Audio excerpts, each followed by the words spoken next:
Baik, bismillahirrahmanirrahim. Assalamualaikum warahmatullahi wabarakatuh. Bapak Ibu sekalian, Alhamdulillah Ustadz William Purnama sudah di tengah-tengah kita dan tadi baru saja berkabar.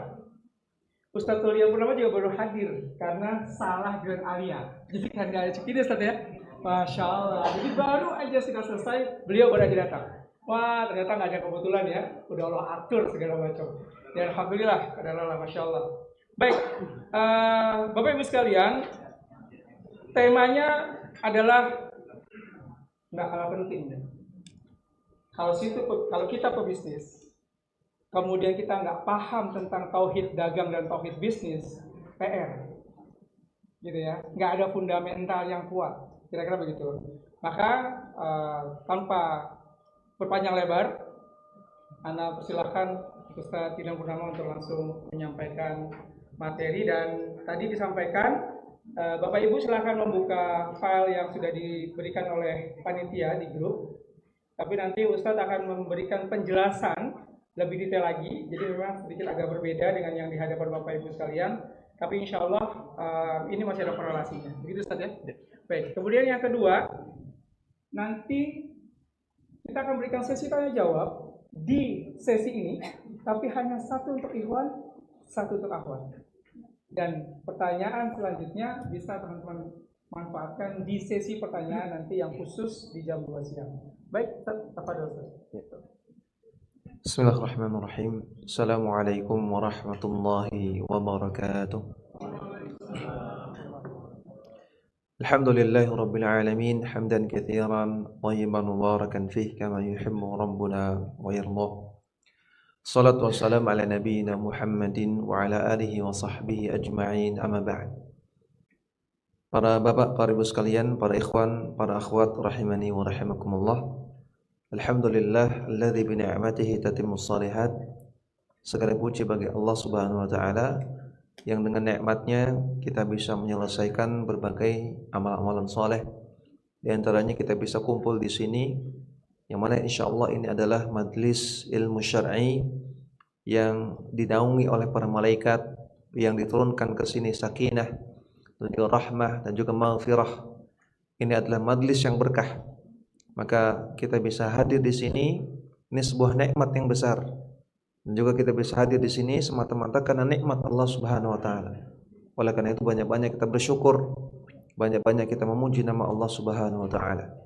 Salawat dan salam semoga terlimpah kepada Nabi kita Nabi Muhammad sallallahu alaihi wasallam beserta keluarga beliau, beserta para sahabat beliau, dan juga orang-orang yang setia mengikuti sunnah, mengikuti tuntunan beliau sampai yaumul qiyamah kelak. Dan semoga ana dan antum sekalian termasuk di dalamnya. Amin ya rabbal alamin. Ya para ikhwah sekalian, para akhwat rahiman wa rahimakumullah. Perkenalkan, saya Yulian Purnama, ya, Eskom. Jangan tanya skripsi saya, ya. Dulu menuntut ilmu di Ma'had Al-Ilmi Yogyakarta dengan para asatidzah di Yogyakarta. Ustadz Amir Rubaidz itu juga teman seperjuangan dulu waktu menuntut ilmu. Kemudian sekarang aktivitas masih mengajar di Ma'had Al-Ilmi Yogyakarta dan juga di ANB Academy tentunya. Saya mengajar pelajaran akidah semester 4. Mungkin di sini ada yang sudah mau semester 4, nanti akan dapatkan pelajaran dari saya. Ya, asli dari Bogor, maka tadi saya pagi dari Bogor, ya sampai ke sini ternyata nyasar hotelnya. Tapi kita meyakini apa yang Allah takdirkan pasti ada hikmahnya. Ternyata hikmahnya memang Allah ingin memberikan waktu kepada jenengan untuk lebih banyak menggali ilmu dari Ustadz Amin Rubaidz, ya, masya Allah. Ya, itu sedikit perkenalan dari ana. Kita akan bahas tentang pengantar ilmu tauhid, ya, 1 jam ke depan insya Allah. Maka ini waktu yang sangat singkat sekali. Ini materi yang ana siapkan, materi daurah 2 hari ini. Wah, kita singkat di 1 jam nih. Ya, semoga Allah mudahkan. Kita bahas dulu tentang makna tauhid, ya. Pengantar ilmu tauhid, maka kita bahas tentang tauhid. Tauhid secara lughawi, secara bahasa dari kata-kata wahada yuwahidu, tauhidan. Yang mana artinya adalah menjadikan sesuatu satu saja. Menjadikan sesuatu satu. Kalau kita membahas tentang Allah Subhanahu wa taala, konteksnya tentang pembahasan Allah, maka tauhid secara bahasa maknanya adalah menjadikan yang kita sembah hanya satu saja, atau menjadikan Allah sebagai satu-satunya sesembahan. Itu makna tauhid secara lughawi. Makna tauhid secara istilahi, secara istilah minimalnya ada dua makna. Yang pertama, tauhid artinya mempersembahkan segala bentuk ibadah hanya kepada Allah. Mempersembahkan segala bentuk ibadah hanya kepada Allah Subhanahu wa taala. Makna yang kedua, mempersembahkan semua kekhususan Allah Subhanahu wa taala hanya kepada Allah. Mempersembahkan semua kekhususan Allah Subhanahu wa taala hanya kepada Allah. Perhatikan ya, makna pertama mempersembahkan ibadah. Makna yang kedua mempersembahkan semua kekhususan Allah. Ada sedikit perbedaan. Makna yang kedua lebih umum. Makna yang kedua lebih umum. Yang bisa kita berikan contoh untuk membedakan dua definisi ini. Contoh masalah ilmu gaib, pengetahuan terhadap ilmu gaib, masalah jodoh, masa depan, nasib, rezeki, ajal, ini ilmu gaib semua. Maka ilmu gaib adalah kekhususan Allah Subhanahu wa taala. Hanya Allah yang tahu ilmu gaib. Maka dengan definisi yang kedua, tauhid adalah mempersembahkan kekhususan Allah Subhanahu wa taala hanya kepada Allah. Masalah ilmu gaib sudah tercover.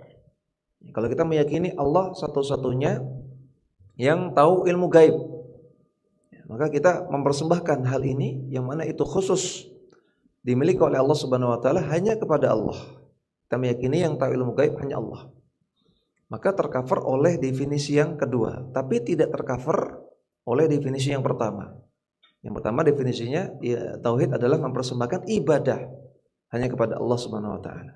Ya, ibadah salat, puasa, doa, menyembelih, ya, kemudian nazar dan seterusnya. Ini tidak mengcover ya ilmu gaib tadi. Maka definisi yang kedua lebih komprehensif, lebih luas, lebih mencakup semua cakupan tauhid. Namun definisi yang pertama, tauhid adalah mempersembahkan semua bentuk ibadah hanya kepada Allah.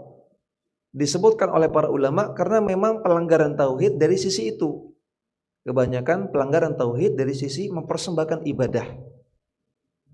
Yang paling nyata adalah pelanggaran yang dilakukan oleh orang-orang Quraisy di zaman dahulu. Pelanggaran mereka adalah mempersembahkan ibadah kepada selain Allah. Oleh karena itu, para ulama menyebutkan definisi yang pertama. Tauhid adalah mempersembahkan ibadah hanya kepada Allah semata. Ya, ini tentang definisi tauhid. Kemudian, kenapa sih kita harus belajar tauhid? Apa urgensi kita belajar tauhid?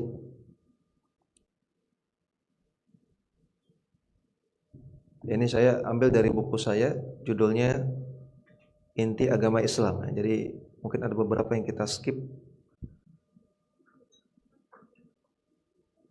Ya. Kenapa kita harus belajar tauhid? Karena tauhid adalah perkara yang paling penting bagi seorang manusia, bukan hanya bagi seorang muslim, bagi seorang manusia. Dan lawan dari tauhid adalah syirik. Dan syirik adalah perkara yang paling berbahaya bagi seorang manusia. Tauhid adalah perkara yang paling penting, syirik perkara yang paling berbahaya. Kenapa tauhid menjadi perkara yang paling penting? Karena yang pertama, itulah tujuan kita diciptakan di dunia ini. Allah Subhanahu wa taala berfirman, "Wa ma khalaqtul jinna wal insa illa liya'budun." Tidaklah aku ciptakan jin dan manusia kecuali untuk beribadah kepadaku. Dalam surat Ad-Dzariyat ayat 56.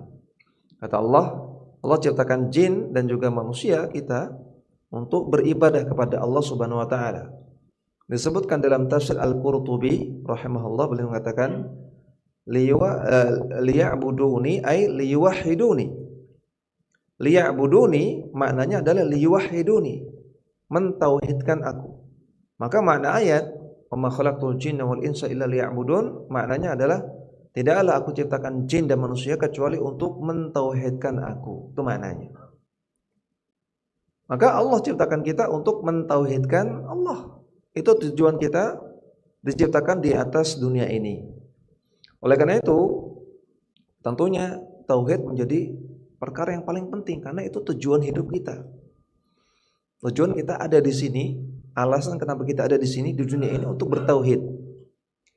Dan juga para ikhwas sekalian, para akhwat rahimana wa rahimakumullah, tidak ada ceritanya seorang muslim tidak punya tujuan hidup.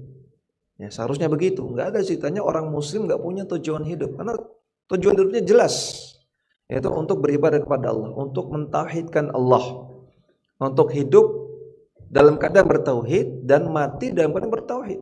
Itu cita-citanya, itu tujuan hidupnya. Kalau jenengan bercita-cita misalnya ingin jadi konglomerat, ya ingin jadi orang kaya misalnya. Makanya tadi belajar tentang sukuk macam-macam ya. Makanya jadi orang kaya boleh enggak? Boleh aja.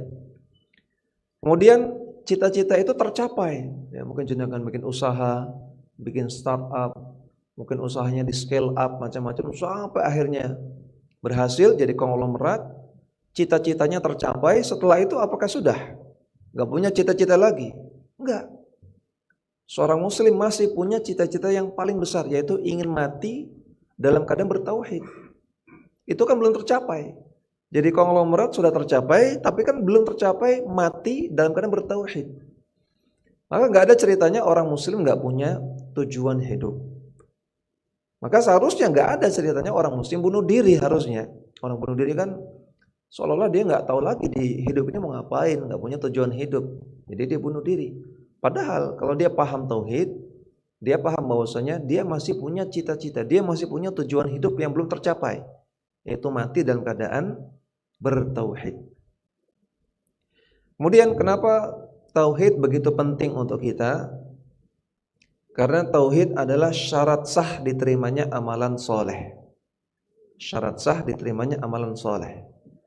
Amalan tidak diterima kalau orang yang melakukannya tidak bertauhid, dan bahkan amalan yang sudah dikerjakan akan hangus kalau tauhidnya hilang, kalau tauhidnya rusak. Allah Subhanahu wa taala berfirman, "Innama yataqabbalullahu minal muttaqin." Sesungguhnya Allah hanya menerima amalan soleh dari orang-orang yang bertakwa. Dalam surat Al-Maidah ayat 27. Dalam surat Al-Kahfi ayat yang paling terakhir, Allah Ta'ala katakan, "Faman kana yarju liqa'a rabbih."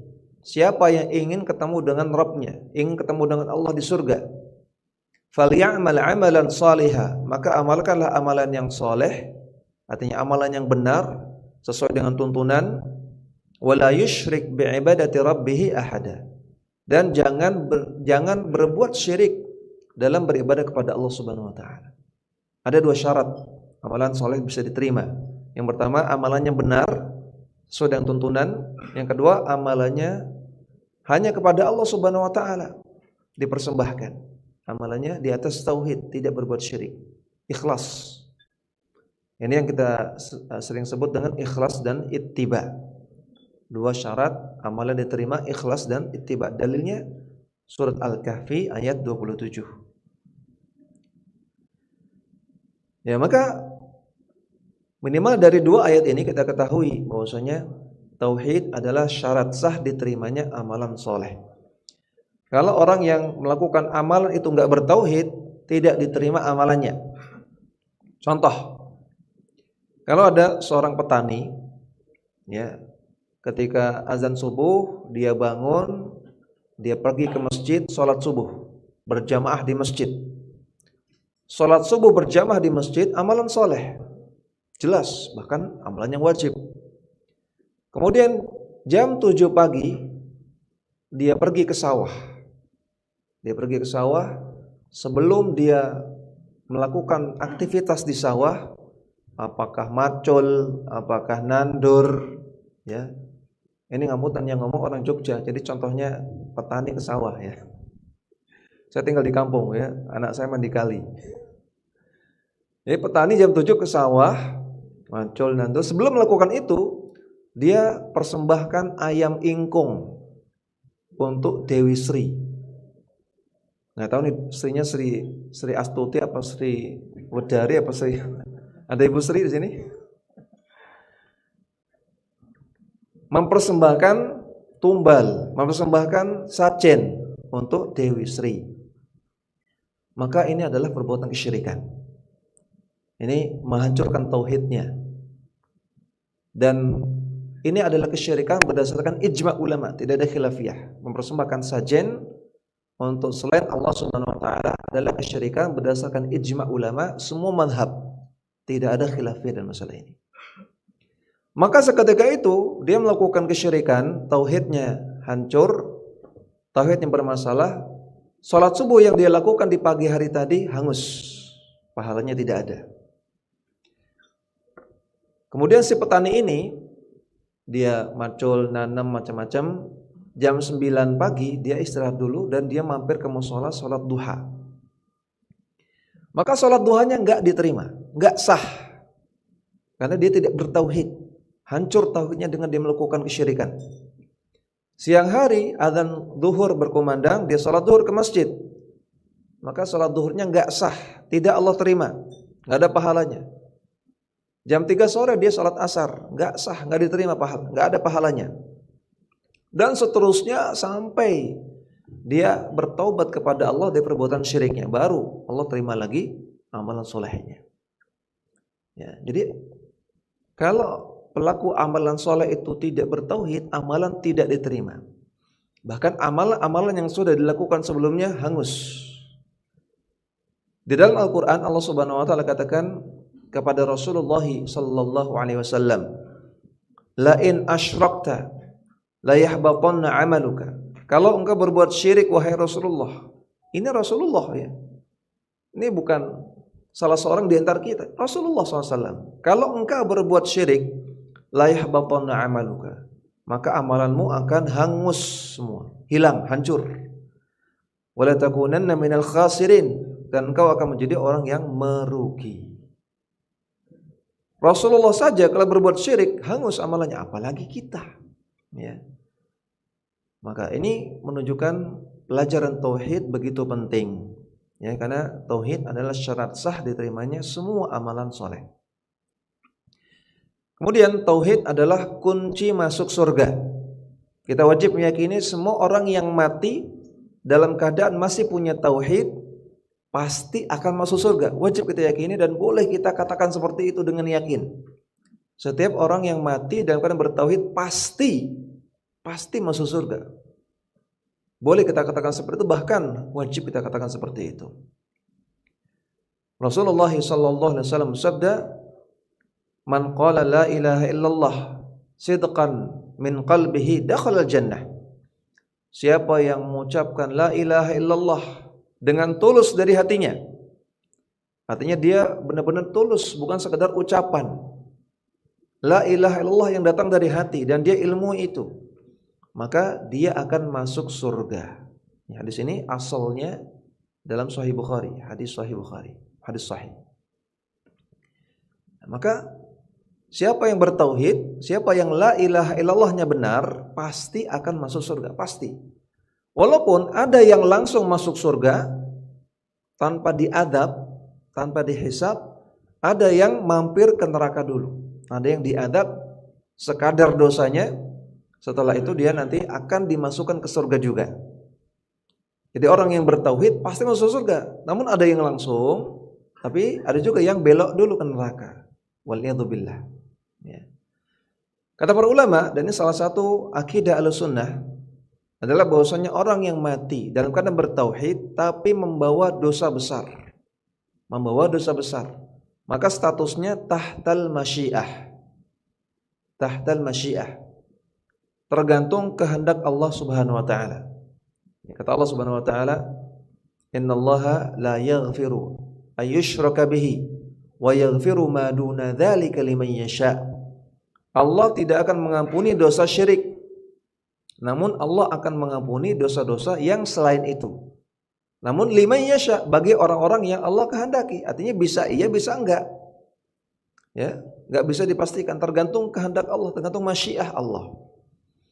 Maka tahtal masyiah, bisa jadi langsung walaupun dosanya banyak, dosanya besar, dosanya parah, bisa jadi Allah maafkan, langsung masuk surga, bisa jadi. Atau bisa jadi mampir ke neraka dulu, diadab sampai dosanya hangus, habis baru Allah masukkan ke surga. Nas'allahu salamah wal afiyah.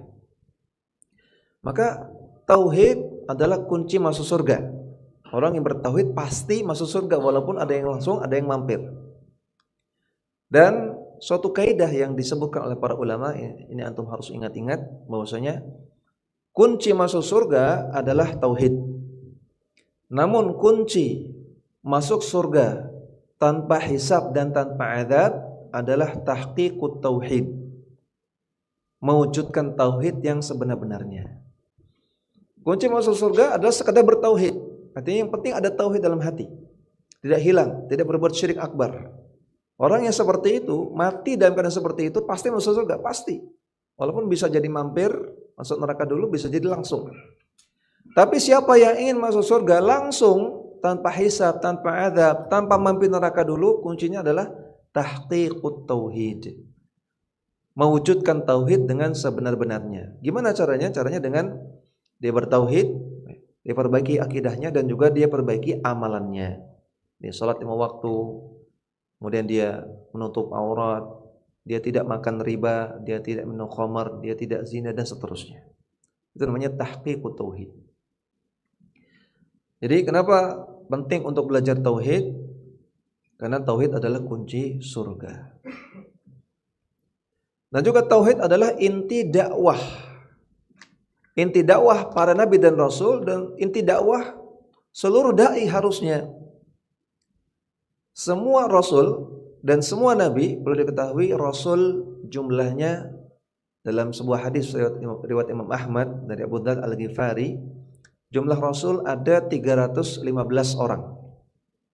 315 orang.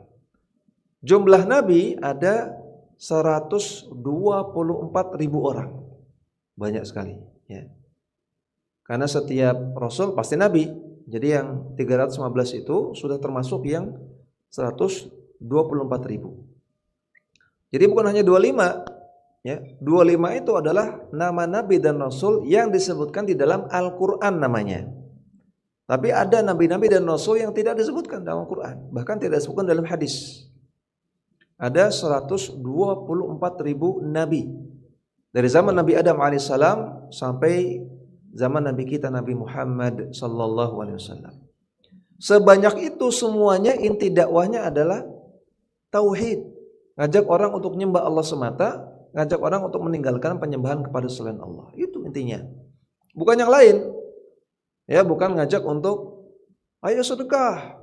Bukan ngajak untuk ayo zikir. Bukan ngajak untuk ayo sholawat. Bukan ngajak untuk ayo tinggalkan riba. Ayo poligami. Enggak. Memang hal-hal itu baik. Ya, sholawat baik. Sedekah baik. Ya, zikir baik. Kalau poligami baik gak? Insyaallah. Tapi itu konsekuensi tauhid. Itu konsekuensi tauhid. Orang yang bertauhid ya harusnya sedekah. Orang yang bertauhid ya harusnya sholawat. Orang yang bertauhid ya harusnya zikir, harusnya sholat, harusnya ninggalkan riba, iya. Tapi jangan sampai salah prioritas. Dia fokus pada yang konsekuensi, tapi dia nggak fokus pada yang utama. Padahal inti dakwah para nabi tauhid, itu yang utama. Allah Subhanahu wa taala berfirman, "Walaqad ba'atsna fi kulli ummatin rasulan an i'budullaha wajtanibut taghut." Dan sesungguhnya kami telah mengutus setiap rasul pada setiap umat yang tugas mereka adalah mendakwahkan an i'budullah, sembahlah Allah semata, wajtanibut taghut, dan tinggalkan taghut. Apa itu taghut? Taghut artinya kullu ma'ubida siwallah. Semua yang disembah selain Allah itu taghut. Yang sampai antum teriak-teriak taghut di jalan, antum nggak tahu taghut itu apa. Ya, jangan-jangan taghut nama makanan ya. Taghut kullu ma'ubida siwallah, semua yang disembah selain Allah taghut. Maka inti dakwah para nabi dan rasul adalah sembah Allah semata, tinggalkan semua sesembahan selain Allah. Surat An-Nahl ayat 36. Jadi kenapa pelajaran tauhid begitu penting? Karena itulah inti dakwah. Bahkan kata Syekh Saleh bin Fauzan Al-Fauzan hafizahullah ta'ala, ketika beliau ditanya, Syekh, gimana kalau ada orang dia berdakwah tapi dia nggak pernah dakwakan tauhid, ya, dakwanya yang lain, tauhid nggak pernah. Maka kata Syekh Saleh Al-Fauzan, adanya dia lebih baik daripada tidak adanya dia lebih baik daripada adanya. Kalau dia nggak ada lebih bagus daripada ada dia. Sama saja dia bukan orang yang berdakwah, kata beliau. Kenapa demikian? Karena orang nanti akan rancu dengan dakwah. Orang akan mengira dakwah yang hikmah, dakwah yang baik adalah yang tidak ngajak untuk bertauhid. Tidak ngajak untuk meninggalkan syirik. Oh, itu yang hikmah. Enggak pernah bahas tauhid, enggak pernah bahas syirik. Oh, itu yang hikmah. Itu yang bijaksana. Itu yang benar. Ya, kalau ada orang-orang seperti itu nanti akan terjadi kerancuan di masyarakat. Bahwasanya dakwah hikmah adalah dakwah yang enggak pernah ngajak tauhid. Padahal itu inti dakwah para nabi. Nah, maka tidak adanya dia lebih bagus daripada adanya. Nah, jadi itu beberapa poin kenapa kita belajar tentang tauhid. Kemudian para jamaah sekalian rahiman wa rahimakumullah, itu sekilas tentang ilmu tauhid, definisinya, dan juga kenapa kita harus belajar tentang tauhid. Nah, sekarang saya ingin langsung masuk ke inti pembahasan, itu bagaimana tahapan belajar tauhid yang benar. Bagaimana tahapan-tahapan belajar tauhid yang benar.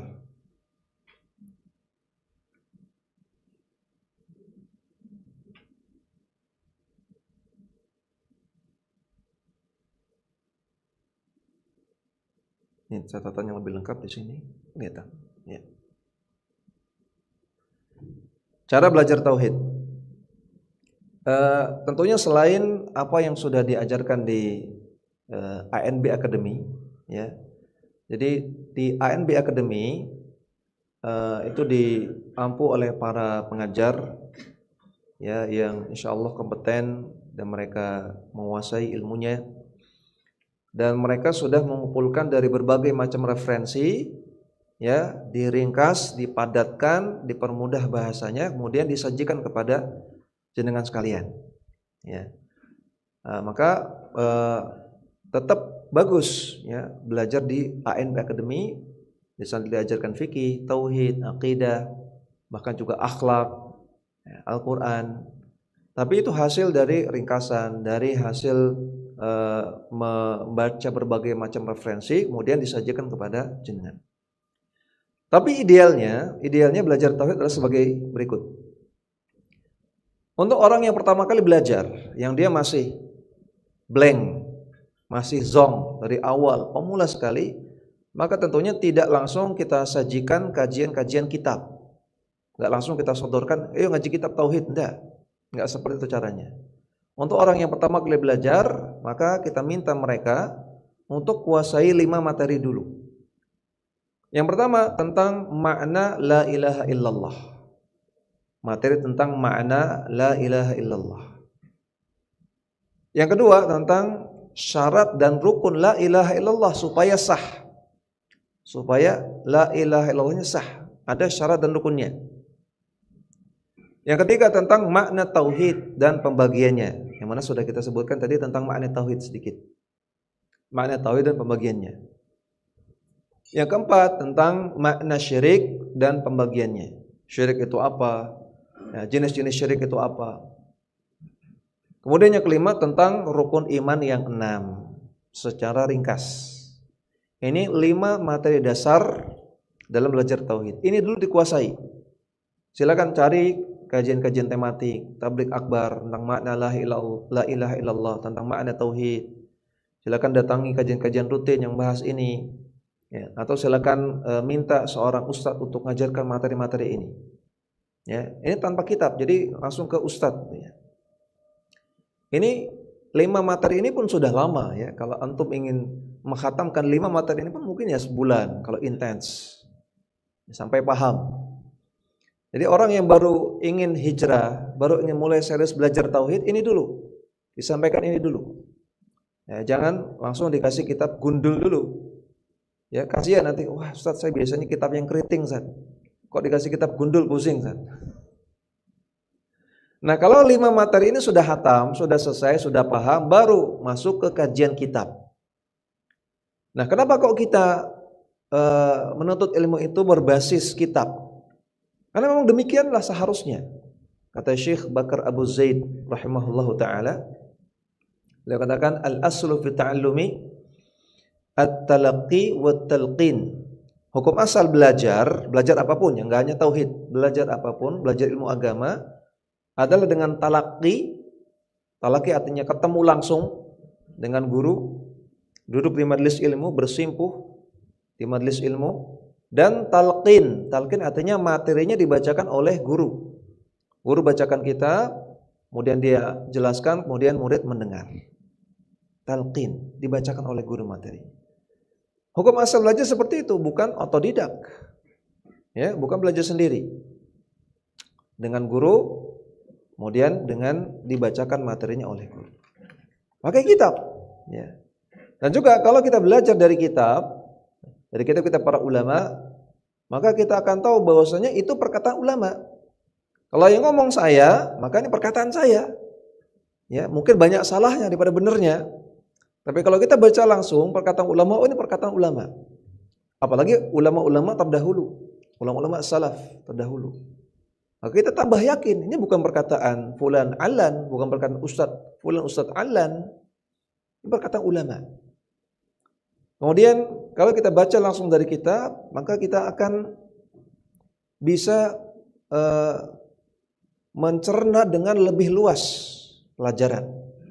Ya, karena bahasa Indonesia itu bahasa yang miskin kosakatanya. Ya, maknanya juga terlalu sempit. Beda dengan bahasa Arab yang ada di kitab-kitab para ulama. Maknanya luas sekali, maknanya indah. Oleh karena itu Allah turunkan Al-Quran dengan bahasa Arab. Ya.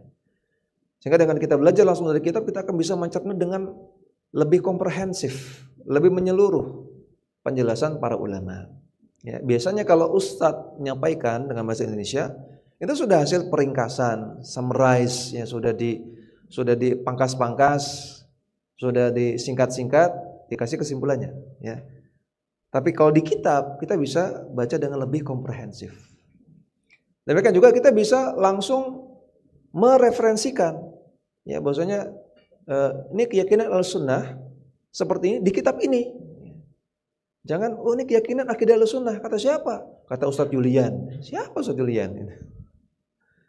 Kalau kitab, antum bisa referensikan di kitab ini. Oh di kitab Lum'atul I'tiqad, oh di kitab Tauhid, oh di kitab Aqidah Wasithiyah. Nah seterusnya. Jadi belajar itu pakai kitab. Nah ada tahapan-tahapannya dalam belajar kitab, ya, dalam mempelajari ilmu tauhid.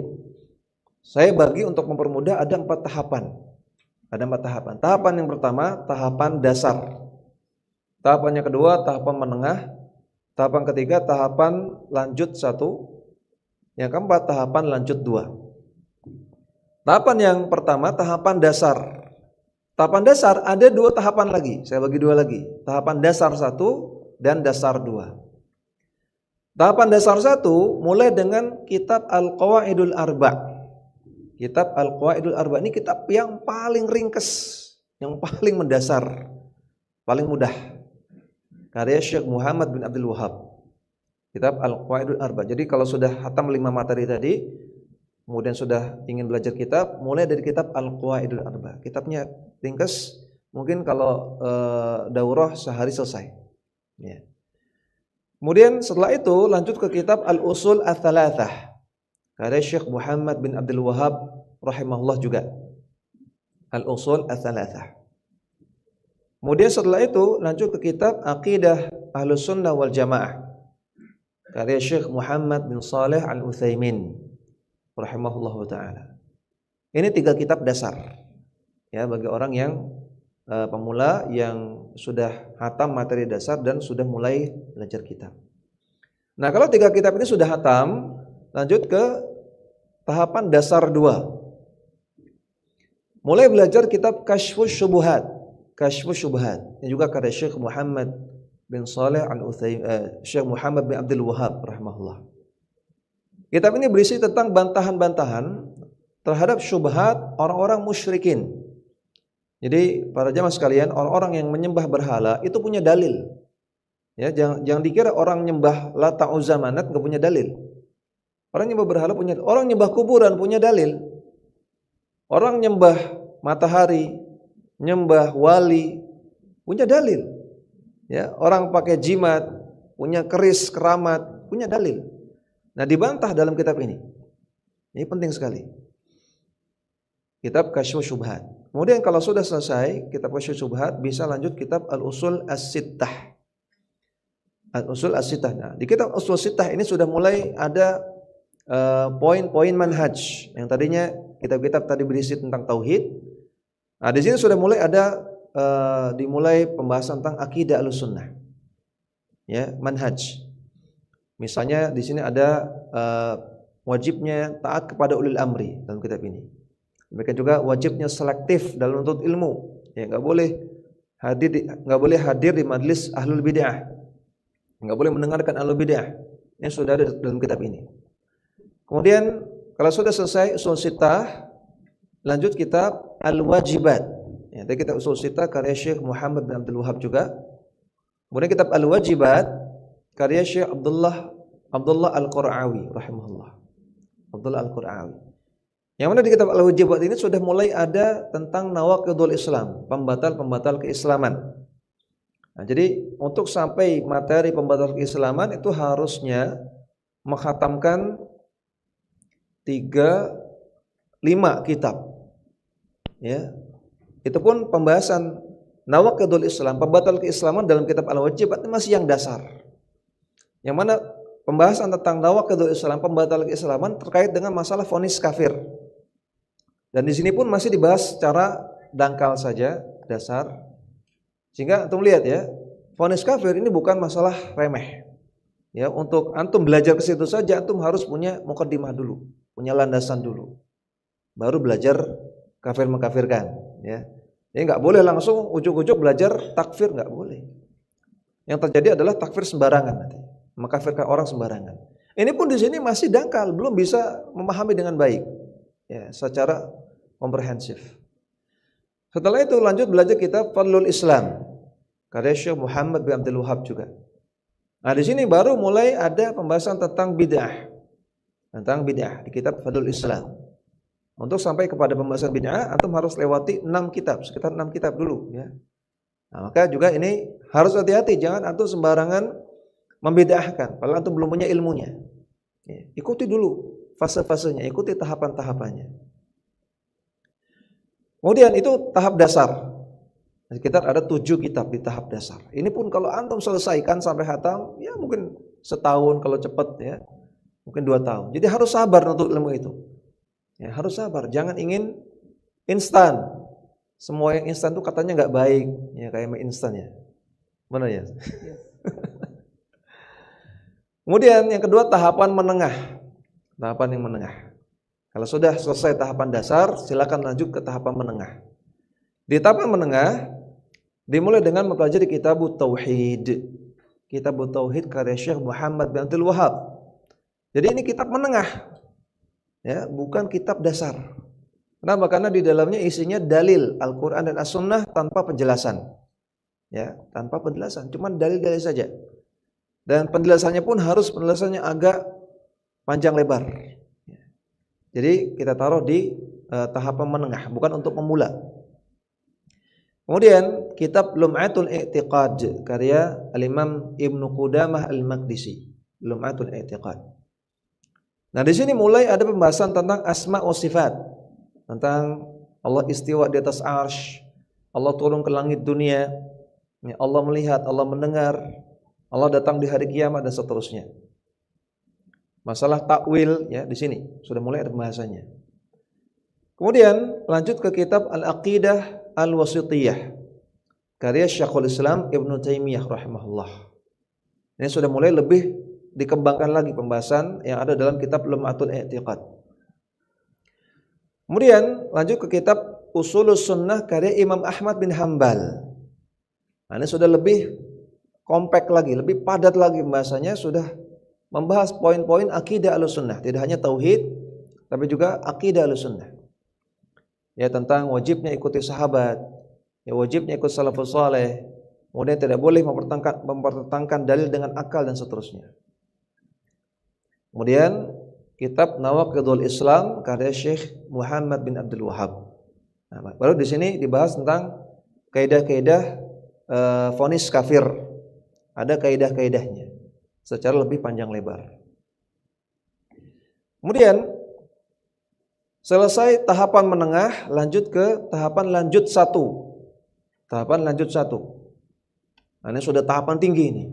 Ini penuntut ilmu yang sudah mutamakin, yang sudah advance. Mulai dengan belajar kitab Al-Aqidah At-Tahawiyah. Jadi kitab Al-Aqidah At-Tahawiyah ini kitab advance. Kalau antum baru pemula jangan dulu, atau antum baru menengah jangan dulu. Ya, ini kitab advance. Kenapa? Karena di dalamnya ada beberapa perkataan penulis, ya, penulisnya namanya Al-Imam Abu Ja'far At-Tahawi rahimahullah. Ada beberapa perkataan beliau yang dikritisi oleh para ulama sebagian, ya, sehingga ini harus dijelaskan dengan panjang lebar. Kemudian kitab Syarhus Sunnah Al-Barbahari, ini kitabnya tebal, ya, berisi tentang rincian-rincian pokok akidah Ahlussunnah, tebal. Kemudian kitab syarah-syarah yang tebal dari kitab Tauhid. Kitab Tauhid ada syarah tebalnya seperti kitab Fathul Majid, seperti kitab Al-Qaulul Mufid, syarah yang tebal-tebal. Ada yang 2 jilid, ada yang 1 jilid. Kemudian kitab Risalah At-Tadmuriyah karya Syekhul Islam Ibnu Taimiyah. Yang mana ini kitab yang sangat-sangat jelimet untuk memahaminya, bahkan mungkin sekelas mahasiswa S1 saja itu masih agak susah untuk memahami kitab ini. Kitab yang advance sekali tentang akidah Ahlussunnah. Demikian juga kitab Fatawa Al-Hamawiyah karya Syekhul Islam Ibnu Taimiyah. Nah, ini beberapa kitab yang dipelajari kalau sudah sampai tahap lanjut 1 atau tahap yang advance. Kemudian tahapan yang terakhir, ini tahapan yang paling tinggi, yakni tahapan, ya tahap kita katakan tahapannya ustadz-ustadz lah ya. Kalau sudah sampai pada tahap ini sudah ustadz sebetulnya. Yaitu tahapan di mana antum mempelajari kitab-kitab akidah atau kitab-kitab yang bahas tauhid yang tematik, membahas satu tema tersendiri dalam satu kitab. Contohnya kitab Khalqu Af'alil Ibad. Ya, Khalqu Af'alil Ibad ini kitab yang bahas tentang takdir. Karya Al-Imam Al-Bukhari. Hanya takdir saja. Ya, sudah spesifik temanya. Atau kitab Darut Ta'arudil Aqli wan Naqli karya Syekhul Islam Ibnu Taimiyah. Ini bahas tentang korelasi antara dalil dengan akal. Bagaimana menyikapi dalil dengan akal. Ya, spesifik temanya. Kemudian kitab Al-Ulu karya Adz-Dzahabi, spesifik membahas tentang sifat maha tinggi Allah, sifat istiwa Allah di atas arsy, spesifik. Nah, ini kitab-kitab yang advance, sudah mendalam sekali pembahasannya. Yang mana ini kitab tahapan yang paling akhir, yang mana biasanya kalau sudah sampai tahapan ini ya sudah ustadz biasanya, ya. Nah, ini cara belajar tauhid yang ideal, ya. Tentunya antum ketika sudah ada di ANB Academy antum bisa paralel sambil ikuti pelajaran di ANB Academy sambil ikuti tahapan-tahapan tadi, atau bisa setelah antum selesai ANB Academy antum masuk ke tahapan-tahapan tadi. Bisa paralel, bisa melanjutkan, ya. Kemudian kemarin saya bawa materi ini, ada jamaah yang tanya, "Ustadz, saya udah tua, Ustadz. Ya, jenggot saya udah putih," kata dia. "Saya lihat tahapan-tahapan yang antum sampaikan, kok kayaknya perjalanan saya masih panjang, Ustaz. Saya belum apa-apa. Gimana terus? Maka saya jawab, para jamaah sekalian, jawaban untuk kita semua ya, bahwasanya Allah Subhanahu wa taala itu melihat proses kita, bukan melihat hasilnya. Ya, yang penting kita berusaha untuk menjalani tahapan-tahapan ini. Yang penting kita berusaha terus belajar. Adapun masalah nanti antum jadi ulama atau tidak, antum paham atau tidak, itu hidayah dari Allah Subhanahu wa taala. Kita serahkan kepada Allah. Allah Ta'ala katakan, innaka la tahdi man ahbabta walakinallaha yahdi man yasha. Engkau tidak bisa ngasih hidayah kepada orang yang engkau kehendaki, namun Allah yang ngasih hidayah kepada orang yang Allah kehendaki. Jadi enggak perlu pikirkan itu ya. Antum sudah tua, antum masih muda, antum masih sehat atau sudah sakit-sakitan, enggak masalah. Tetap belajar, tetap jalani langkah-langkah itu. Kalau antum diwafatkan oleh Allah di tengah jalan enggak masalah. Karena Allah melihat prosesnya, Allah tahu bahwasanya antum termasuk orang-orang yang berazam, orang-orang yang kuat tekadnya, orang-orang yang punya keseriusan untuk belajar agama. Allah nilai itu yang Allah nilai. Lalu masalah antum paham atau tidak, antum khatam atau tidak, antum jadi ulama atau tidak, itu hidayah dari Allah Subhanahu wa taala, kita serahkan kepada Allah. Allah taala alam, ini yang bisa kami sampaikan, mudah-mudahan bermanfaat. Kita persilakan kalau ada pertanyaan. Baik, insyaallah. Kita zuhur jam 11.55. Insyaallah masih ada waktu sekitar 15 menit untuk tanya jawab. Mungkin dipersilakan dari Iwan satu orang. Baik, yang paling ujung. Apa dulu? Hadiahnya tolong disiapkan. Bismillahirrahmanirrahim. Syukur atas kesempatan yang diberikan. Pertanyaan terkait dengan adanya fenomena orang yang mengklaim mengetahui perkara gaib. Apakah memang ada orang-orang tertentu yang mengetahui perkara gaib yang sesuai dengan kaidah syariat Islam? Kalau memang ada, kalau memang itu ada, bagaimana kita mengidentifikasinya? Orang yang bisa mengetahui perkara gaib sesuai dengan syariat Islam atau orang yang mengetahui perkara gaib tapi melalui jalan kesyirikan? Syukran barakallahu fiik. Ya, Imam Syafi'i rahimahullah ta'ala pernah mengatakan, tidak boleh kalian percaya kalau ada orang yang mengaku tahu ilmu gaib kecuali dia nabi. Kalau ada orang mengaku tahu ilmu gaib, maka persaksiannya ditolak, kata Imam Syafi'i. Ya, kecuali kalau dia nabi. Artinya nabi tahu sebagian perkara gaib. Kenapa? Karena nabi dapat wahyu dari Allah Subhanahu wa taala. Ya, artinya nabi tidak tahu dengan sendirinya. Nabi tahu setelah dikabarkan oleh Allah Subhanahu wa taala. Maka kata para ulama, orang yang mengklaim tahu ilmu gaib, pertama dia telah berbuat syirik. Yang kedua, seolah-olah dia mengklaim dia nabi. Dia mengaku nabi baru. Ini parah sekali. Ya, maka orang mengklaim tahu ilmu gaib, ini pelanggaran yang sangat-sangat fatal. Kemudian dalam hadis yang sahih yang juga disebutkan dalam kitab Tauhid, ya, bahwasanya ketika Allah Subhanahu wa taala memfirmankan sesuatu di langit, ya, kemudian didengar oleh para malaikat, kemudian para jin yang mereka berusaha untuk mencuri berita langit, mereka bertumpuk-tumpuk dari bumi, bertumpuk-tumpuk sampai ke atas. Kemudian yang paling atas mendengar kabar langit yang Allah firmankan. Mendengar kabar langit yang Allah firmankan. Kemudian jin yang paling atas menyampaikan kepada bawahnya. Bawahnya menyampaikan kepada bawahnya lagi. Terus sampai jin yang paling bawah kemudian menyampaikan kepada para dukun. Kemudian oleh para dukun ditambahkan 100 kedustaan. Kemudian dalam hadisnya disebutkan terkadang berhasil sampai bawah, terkadang sebelum sampai bawah mereka terkena sambaran bintang-bintang.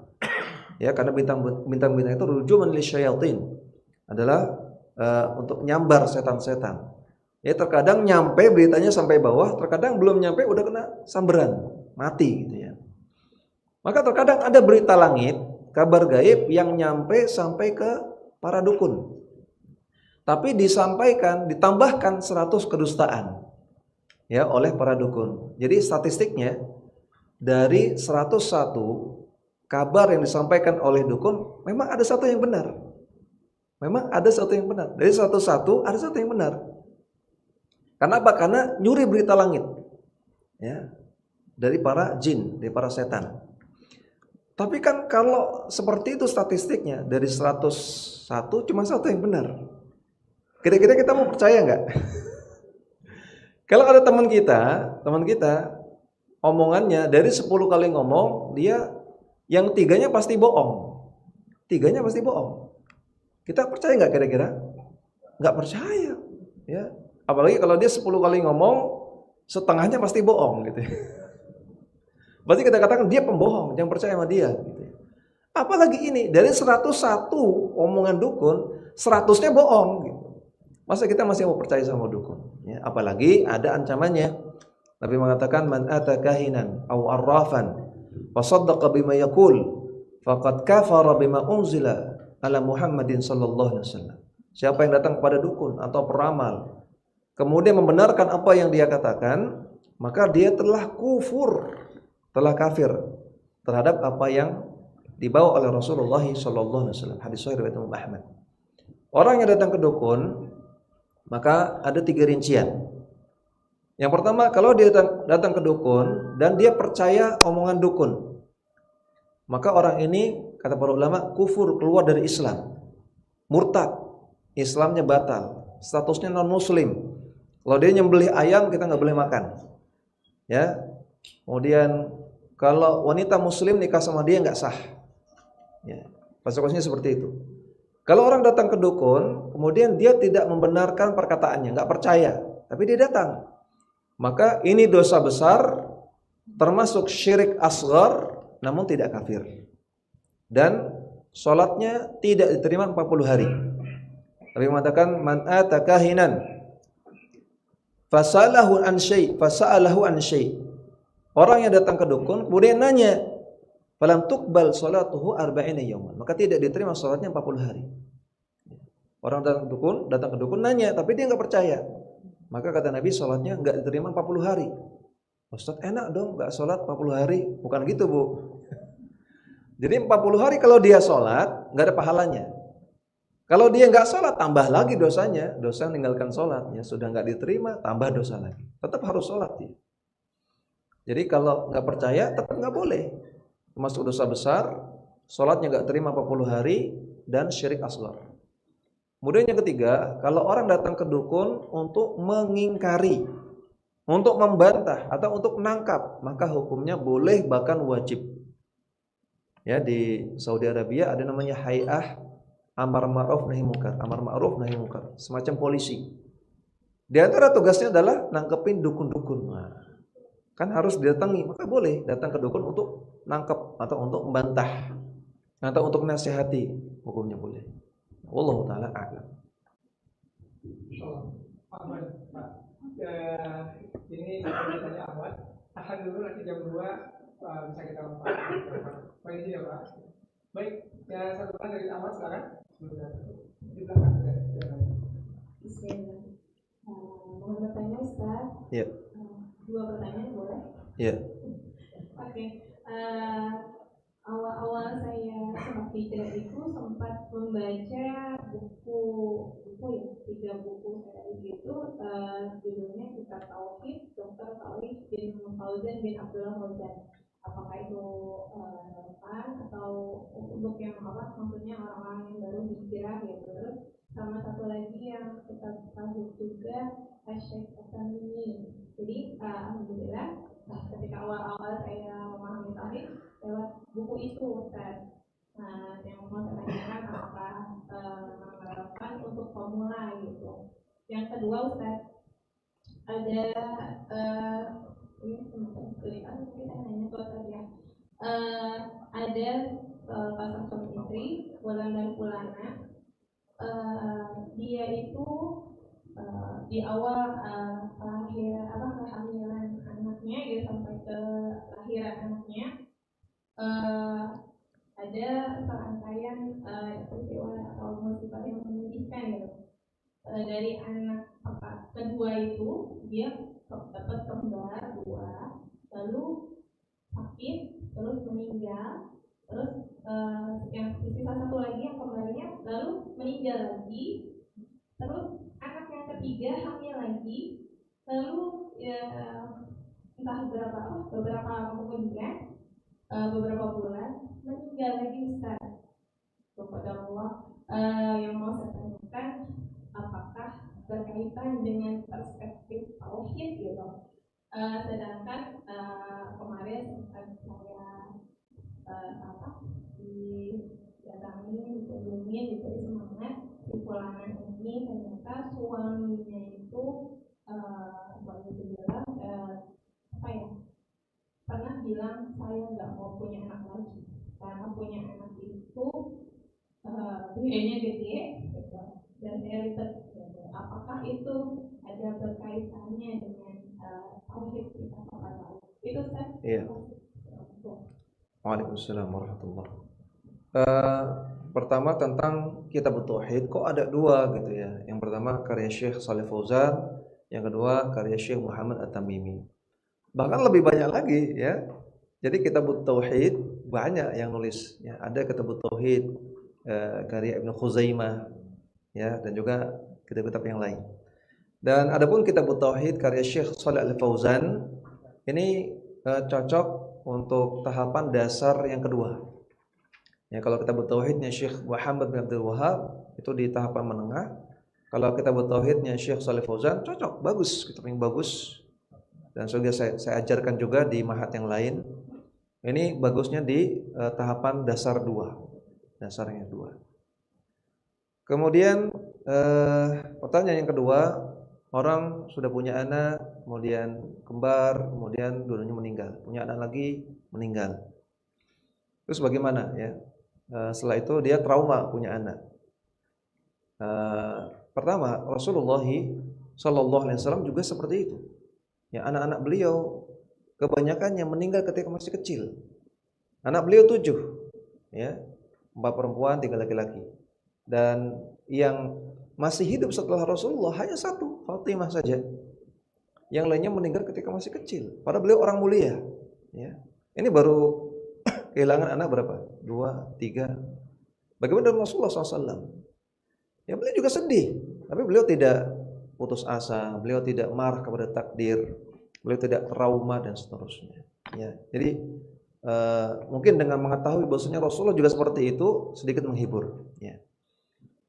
Yang kedua, bahwasanya mengatakan punya anak ribet, biaya besar. Yang ngasih makan anak kita siapa? Kita apa Allah Subhanahu wa taala? Allah. Nahnu narzuqukum wa iyyahum. Kata Allah, kan aku, kata Allah, kan aku yang kasih rezeki kepada kamu dan juga mereka. Yang ngasih makan kamu ya aku, kata Allah. Mereka juga aku. Maka jangan andalkan diri kita. Kalau kita ini lemah, nggak bisa apa-apa. Makanya kata Allah, kata Nabi SAW, la takilni ila nafsi tarfata ain. Ya Allah, jangan engkau biarkan aku mengandalkan diriku sendiri walaupun hanya untuk mengedipkan mata. Untuk ngedipkan mata aja begini, kita butuh Allah. Kalau bukan karena Allah kita nggak bisa begini. Ya, maka jangan sandarkan diri kita kepada Allah. Jangan sandarkan diri kita kepada diri kita sendiri, jangan. Sandarkan kepada Allah Subhanahu wa taala. Ya. Yakin bahwasanya setiap anak itu sudah ada rezekinya. Bukan dari kita, dari Allah Subhanahu wa taala. Ya. Nah, jadi sikap seperti itu kurang tepat dan itu termasuk suudzon billah. Prasangka buruk kepada Allah. Sekarang kalau prasangka buruk kepada sesama manusia boleh enggak? Enggak boleh. Ya, kalau kepada manusia aja enggak boleh, apalagi prasangka buruk kepada Allah Subhanahu wa taala. Seolah-olah sudah punya keyakinan bahwasanya nanti kalau punya anak Allah akan sulitkan rezekinya. Allah akan bikin dia miskin. Allah akan bikin anaknya stunting macam-macam. Sudah suudzon duluan belum punya anak. Kalau suudzon kepada manusia enggak boleh, apalagi suudzon kepada Allah. Dan ingat ada hadis qudsi, Allah Ta'ala mengatakan, ana inda dhanni abdi bi. Aku tergantung sangkaan hambaku kepadaku. In dhannal khaira fa khair. Kalau hambaku berprasangka baik, aku kasih kebaikan. Wa in dhanna syarra fa syarr. Kalau hambaku berprasangka buruk, aku kasih keburukan. Jadi kalau sudah suudzon dulu kepada Allah, ya Allah kasih keburukan. Wah, kayaknya nanti Allah miskinkan. Karena kayaknya nanti Allah sulitkan. Ya Allah kasih kesulitan, Allah kasih kemiskinan. Tapi kalau kita optimis, insya Allah Allah mudahkan. Insya Allah Allah berikan rezeki. Insya Allah anak saya sehat. Insya Allah kelahirannya lancar. Insya Allah anak saya pintar dan lain-lain. Akan Allah kasih semua itu. Kalau kita berprasangka baik kepada Allah, kita optimis. Dan apakah itu mencederai tauhid? Jelas, ya. Karena ini melanggar pertama masalah takdir. Nggak boleh kita marah kepada takdir. Ya, nggak boleh kita jengkel kepada Allah Subhanahu Wa Taala. Ini di bab tentang takdir. Demikian juga di bab tentang tauhid rububiyah, bahwasanya yang ngasih rezeki Allah Subhanahu Wa Taala, bukan kita. Ya, seolah-olah nggak yakin bahwasanya Allah kasih rezeki. Ini pelanggaran dalam tauhid rububiyah. Namun tentunya punya prasangka seperti itu tidak serta-merta membuat menjadi orangnya kafir, tidak, ya. Tauhid yang berkurang, imannya berkurang, namun tidak kafir. Namun dia tetap harus belajar tauhid. Dia kumpul dengan orang-orang soleh, dia banyak baca Quran supaya tambah imannya, ya, supaya tambah pemahamannya terhadap takdir yang benar, dan Allah berikan keyakinan, ya, untuk punya anak lagi. Ya. Wallahu a'lam. Masya Allah, Masya Allah. Ini menarik ya bahasannya ya. Dan maaf ya tadi ada yang begini-begini juga di belakang. Mohon izin. Baik, Bapak Ibu sekalian, tanpa mengurangi hormat, maka sesi ini harus kami tutup sementara. Dan insya Allah nanti akan kita buka lagi setelah sholat zuhur dan makan siang bersama. Dan untuk yang sholat, silakan nanti kita ada masjid di bawah.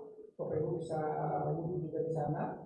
Dan untuk yang laki-laki, kalau wudhunya penuh, bisa di sebelahnya di belakangnya. Dan mungkin ada satu kalimat yang disampaikan. Iya, suatu kalimat yang sering diucapkan oleh Al-Ustadz Al-Fadil Abdul Hakim bin Abdul Abdad, hafizahullah ta'ala. Beliau mengatakan bahwasanya yang sudah kita pelajari dari akidah yang benar ini, dari pelajaran tauhid ini baru secuil. Ya, jadi beliau sering sampaikan seperti itu. Padahal beliau seorang ulama. Tapi beliau mengatakan apa yang saya pelajari baru secuil, apalagi kita. Ya. Maka perjalanan kita masih panjang. Oleh itu kita jangan malas, jangan loyo. Kita harus terus semangat belajar tauhid, belajar akidah yang benar. Karena inilah modal kita di akhirat. Ya, semoga Allah berikan taufik pada kita semua. Amin. Kita doakan agar Ustaz Bidang Purnama selalu menjaga ilmunya, menjaga kesehatannya, dan istiqomahkan selalu bisa memberikan ilmu-ilmu yang bermanfaat buat kita semua dan untuk umat. Baik, kita tutup dengan doa kafaratul majelis. Subhanallah bihamdik, astaghfiruka wa atubu ilaik. Assalamualaikum warahmatullahi wabarakatuh.